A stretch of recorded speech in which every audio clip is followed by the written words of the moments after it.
Titre : Les meurtres d'Halloween de la famille Lisk. Dans la nuit d'Halloween 2010, dans une petite ville de l'Ohio, la famille Lisk vit une soirée paisible.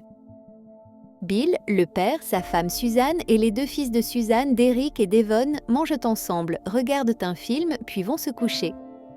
Rien ne laisse imaginer l'horreur qui va suivre. Le lendemain matin, un membre de la famille passe déposer quelque chose. La maison est silencieuse. Trop silencieuse.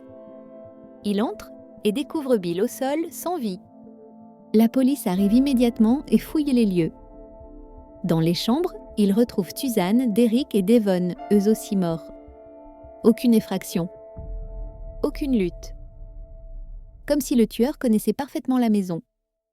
Très vite, un nom apparaît, B.J. Lisk, 24 ans, le fils aîné de Bill. Il souffrait depuis des années de troubles psychotiques, refusait ses traitements et avait eu de nombreuses crises coin violentes dès avec l'été membre trop de sa famille. Mais il a disparu, introuvable. Quelques heures plus tard, B.J. est retrouvé, assis dans une maison abandonnée. Il ne fuit pas. Il ne résiste pas. Il reste là, immobile, presque détaché de la réalité. L'enquête révèle alors ce qui s'est passé. Selon la police, B.J. serait revenu dans la maison pendant la nuit, pendant que tout le monde dormait. Il aurait commencé par Derek, son demi-frère, avec qui les tensions étaient là les plus fortes. Puis Suzanne et Devon attaqués dans leur sommeil. Bill aurait été surpris dans le salon sans avoir le temps de réagir. Il n'y avait pas de mobile logique. Juste un esprit malade plongé dans un délire qui a transformé Halloween en tragédie. B.J. finit par reconnaître les faits. Il est condamné à 3 peines de prison à vie sans possibilité de libération.